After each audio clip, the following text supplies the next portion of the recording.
Welcome to Progress in San Diego, Ordinary People Doing Extraordinary Things. I'm your host, Walter Davis.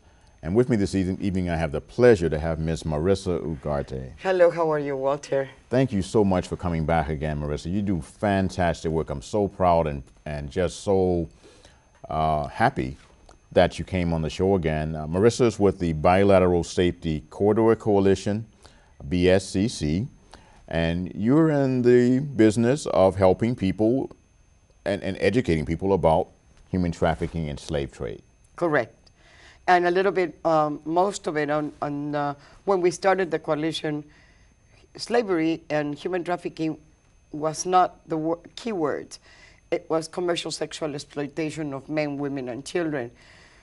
And that is something that has been going on, as you understand, forever. So we were having a problem identifying it like the United States did as trafficking, which sometimes, Walter, presents a problem with the difference between smuggling and trafficking, and everybody thinking that this is just a border issue, and illegally, people coming illegally into the United States, and they're so totally wrong. So what we have going on here is a very powerful dynamic here in San Diego County. We have individuals from East Africa, from West Africa, from Eastern Europe, from Canada. We have black women, white women, Asian women being sold by their parents to pay for their smuggling debt. And San Diego is a major crossroad for both trafficking going both ways. So we have people taken out of the country and being sold, and we have people being sold coming into the country. Correct. And so these clubs, some of the clubs that we see are actually incarcerating young women and boys. So as males are being affected by this as well, right? Correct. And so we have the border towns. So it's not just San Diego, of course, but we have places in Texas. All across the border. So you have Juarez. One of the key points is Sonora's Nogales, Arizona, Nogales, Sonora, Sasabe, Altar, Bisbee. I mean, it is all over. But what we miss is that we also have the northern border with Canada. And people do not realize that a lot of people take the trip through Canada and come down to the United States, and it becomes a circuit. There is a circuit for labor, and there's a circuit for sex, and there's servitude, and there's begging. And I have a vivid example of that I've learned of two children. I can't say too much, but they were taken from Somalia to Kenya to a UN camp and then trafficked for 3 years throughout all of Latin America for begging until they finally got into Tijuana. And they were from Somalia. So trafficking, like you say, doesn't affect any color, race, creed, or anything else. The problem is it is organized crime too. And if we don't take it as organized crime and how they are convoluting each other with the gangs and the cartels and how lucrative we have become, we're missing the point.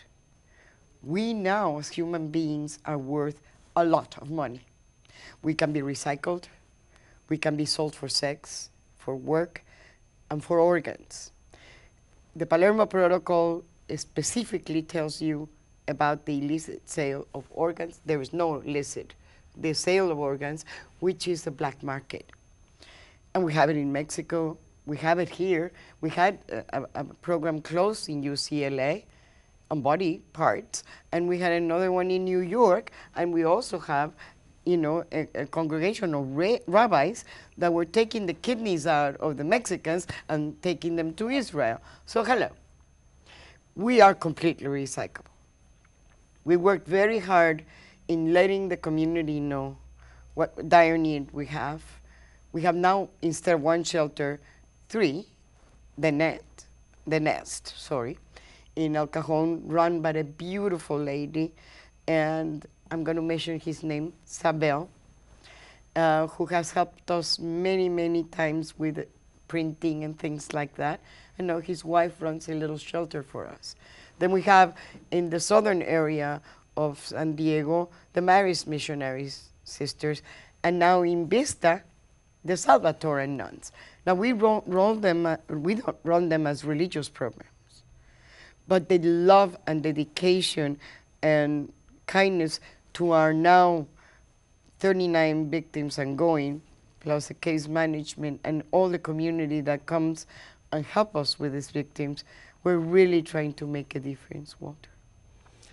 So you need funding for this, obviously, and with the hard economic times, then it would seem that the growth of human trafficking and slave trade might be more proliferated. Is that not so? What happens is, you know, the government has been wonderful and has really taken a stand on human trafficking. But what happens is that because of the economic times and the recession and everything, unemployment, everything, the individual funding and the foundations and us, including, to be able to advertise and let people out there know that, yes, here's a victim, but there's a circle of things: case management, transportation, medical care, and a lot of things that compose a victim. So when somebody says, I want my money to go to a victim, they miss out what takes to save one victim of human trafficking. People in other areas of shelters probably run shelters from 30 to 90 days. Some of our victims have been with us 2 years. Now, the only resource of funding that we have right now is for international victims, nothing for domestic. So, because the United States had not contemplated that we really had domestic trafficking, commercial sexual exploitation of children. People do not want to believe that we have this in our backyard. Backyard meaning the United States, and backyard meaning San Diego. So when funding comes, they go, oh, I'll give to Africa, to India, to everywhere in the world, Thailand. And what about here? 350,000 children are being exploited in the United States sexually. 350 and growing. And now we have a bigger problem, Walter, which is one problem that BSCC is going to be very aggressive about. Internet crimes, webcams, sexting, bullying in the internet. Those are the horrors that have now incremented the exploitation and abuse of children through the internet. So I believe that from 350,000 children that were, studied on by Dr. Estes of the University of Pennsylvania, we now come to the conclusion that these numbers must be much larger. Now, great companies out there give money for lobbying, give money, I'm talking about webs and people who run internet businesses. But they're not giving money to the organizations that want to work on prevention in schools, that are not interested in lobbying, that are interested in helping out the community, that teaching the children how to prevent being exploited in the internet, how pedophiles lure them and groom them and then take them. Because whatever is virtual becomes a reality, and children are taken. We've been advocating in the community about children and little girls and predators being where they got to be, in prison forever. And then we in San Diego have to learn, like other parts of the country have learned, that children can be murdered to satisfy a predator. The predators also know that the laws in the United States are stiffer, so they also cross the border to exploit those children that are from Mexico and originally the country where I was born. And the saddest thing is that we are not recognizing that children are not our future. They are our present. And if we don't teach morality, if we don't teach them ethics, if we don't give them love now, they are going to grow in a different kind of world. Now, to kind of go back and summarize what I'm hearing you say here, the United States is not investing money into this huge issue of human trafficking and slave trade. Our large companies like the insurance companies, Blue Cross, they're spending millions of dollars on lobbying, yet they're not addressing this issue where American citizens are being enslaved and taken overseas, where people from all over the world are being brought to this country. We have places, as I recall, where people are making fabrics and sewing clothes and being held in basements of homes for 15 years without being discovered. Women are being held in these clubs throughout San Diego County where they're forced to be prostitutes. We have had a period where police officers are arresting some of these young ladies thinking that they're just prostitutes, but in fact they were victims of slave trade and human trafficking. So there's education that must be done. There's prevention that must be done. We have to become active in the school system. We have to educate parents. We must get involved with preventing people from getting into this, but also educating the public in general. And yet, what I'm hearing you say is that our government, that our representatives are not focused on this issue in a way where funding is coming to organizations like yours in an adequate amount. For domestic trafficking, to be honest with you, there's nothing. What has happened is what happens many times. We're quick to judge the outside without understanding what is happening inside.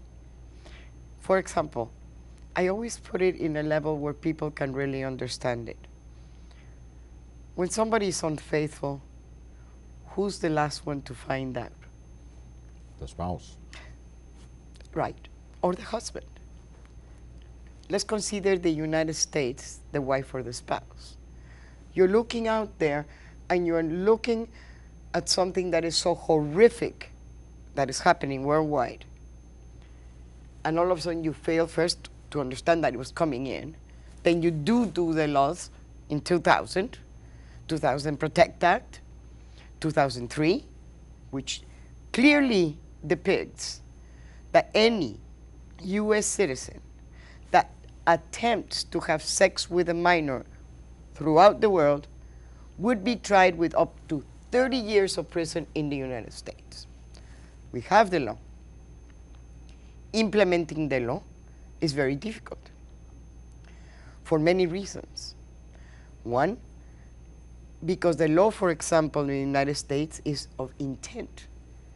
But the law, when you cross the border, is flagrancy, meaning they have to catch you in an act with a child. Those incongruencies and not homogenizing the actions that need to happen let a lot of the pedophiles be loose, a lot of the predators be loose.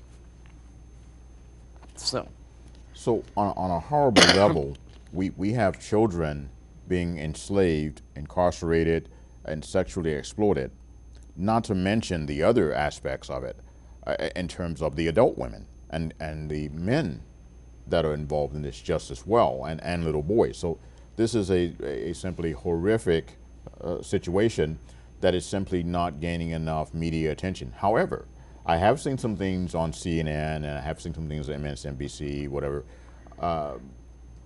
However, in general, I don't think that people are aware of the magnitude of what's really going on. I've been involved in the law enforcement part in terms of slave interdiction in Singapore and also in South America.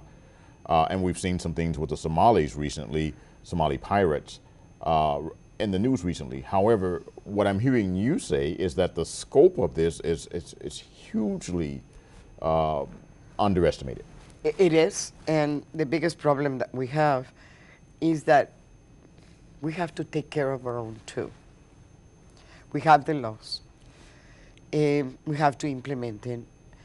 And the public needs to know that we need help too, because we're in a very vulnerable area, because we are a border town.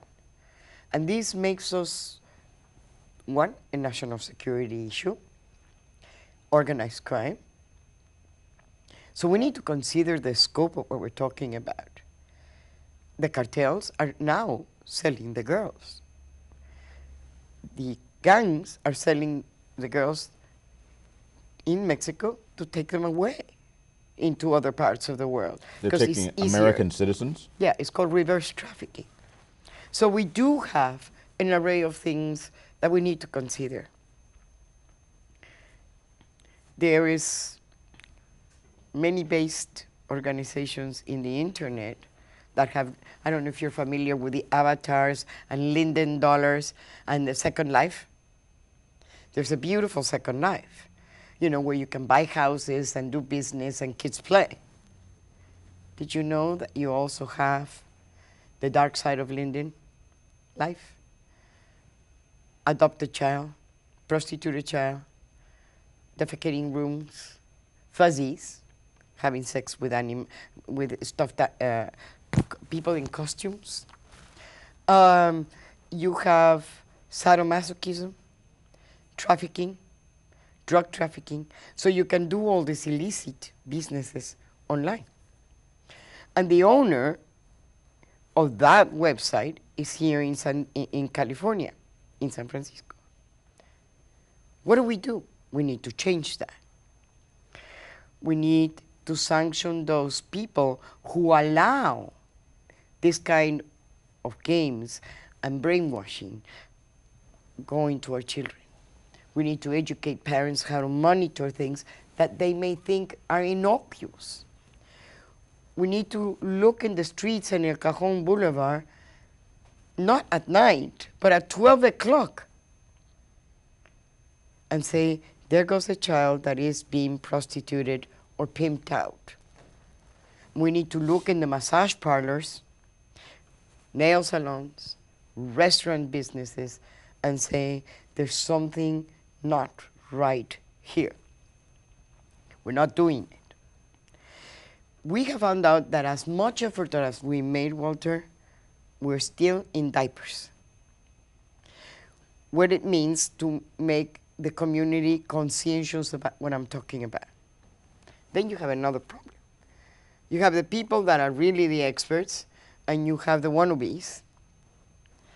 So then everything gets confused. There's one message here, another message here, and organized crime works together. They're organized. And I feel that in the field of slavery, human trafficking, commercial sexual exploitation, we need to be organized. We need to have the correct funding. The accountability that goes with it, that's fine. But we need corporations, businesses that, you know, are bringing the slave trade and tapestries and textiles from Guatemala and sugar from the Dominican Republic. There is a movie that's going to come out called Sugar. Do you know how many Haitians are enslaved in the Dominican Republic? And what kind of sugar you are putting in your coffee every day? 200,000 Haiti people are enslaved in the sugarcane fields in the Dominican Republic. But we don't talk about that, do we? We're talking about cocoa over there somewhere in Africa. We need to look not at, you know, the business trade elsewhere. We need to look at NAFTA. Between Canada, Mexico, and the US, that's what we have here. But when people are not ready yet, and we need to make them ready to undertake this endeavor, we don't need people to send their money out. We really to protect our own. And I think the United States is now, and there's a lot of advocates out there to bring certain bills in so Congress can allocate money to Health and Human Services, to the Office of Victims of Crime, to the State Department to be able to work this. But the trade agreements are not in Africa. The trade agreements that are close to us, Walter, are the ones here. There's many organizations that are working internationally. UNICEF, the UN, my goodness, Global Fund, many. Who do you know is working here? BSCC and a couple of others doing indistinct and disorganized things. So it's an advocacy. And I want everybody out there to know that we need help. Lots of help. Well, this is certainly a very serious situation, and it's been serious for a number of years, the years that I've known you, and you've been very dedicated to this, and I really commend you for your work. I want the audience to know that we're going to be having some of the videos that Bilateral Safety Corridor Coalition has produced put up on our internet television broadcasts 24/7. You'll be able to watch those on our blog. And Marissa, we're coming down to our last 7 minutes or so here. I want to make sure that you get the most intrinsic part of your message conveyed right now.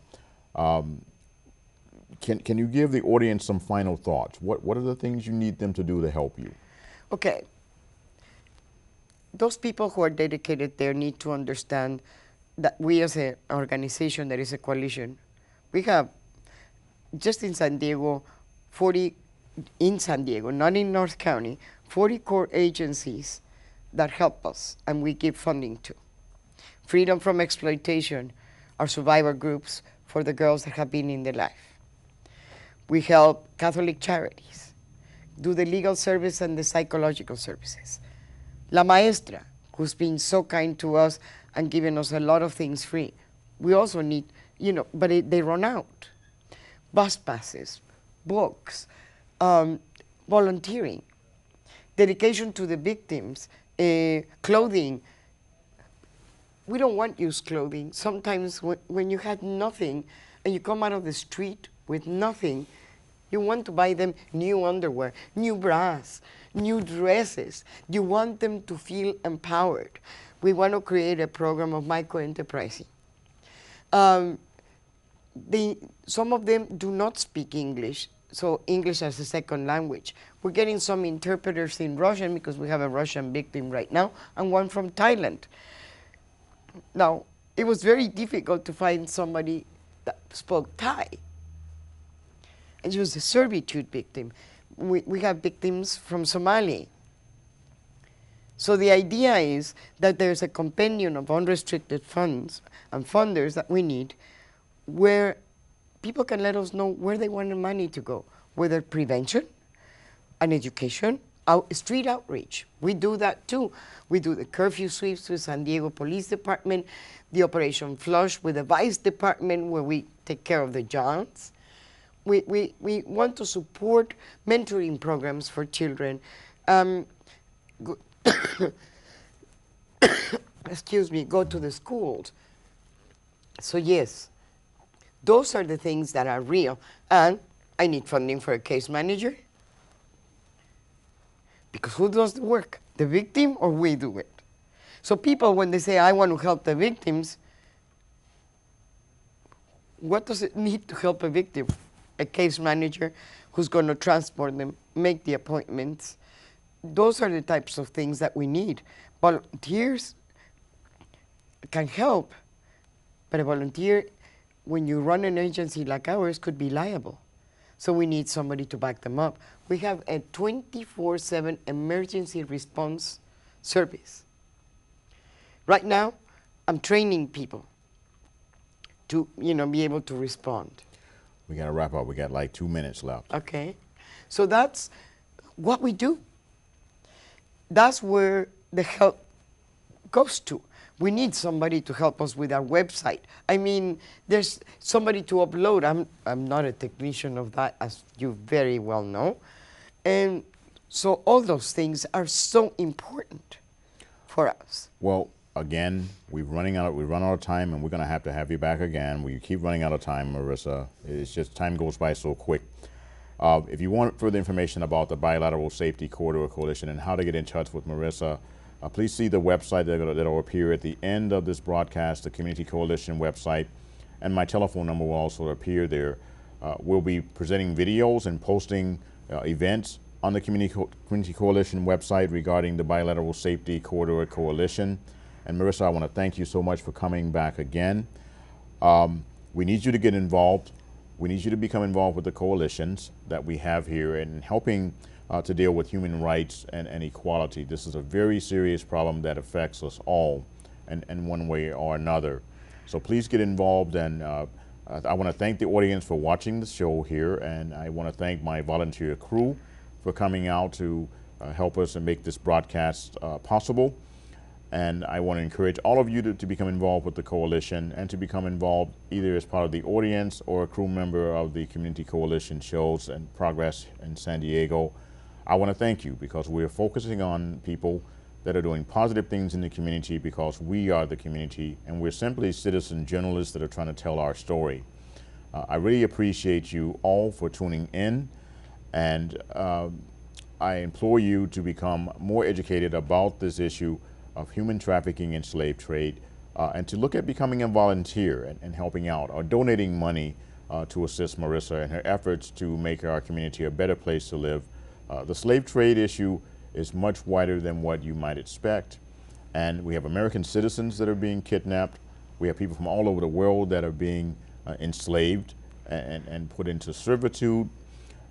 We have congressional people that are now involved and police officers that are being involved in this.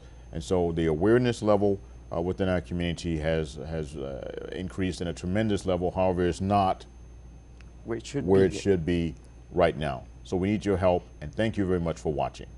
Thank you.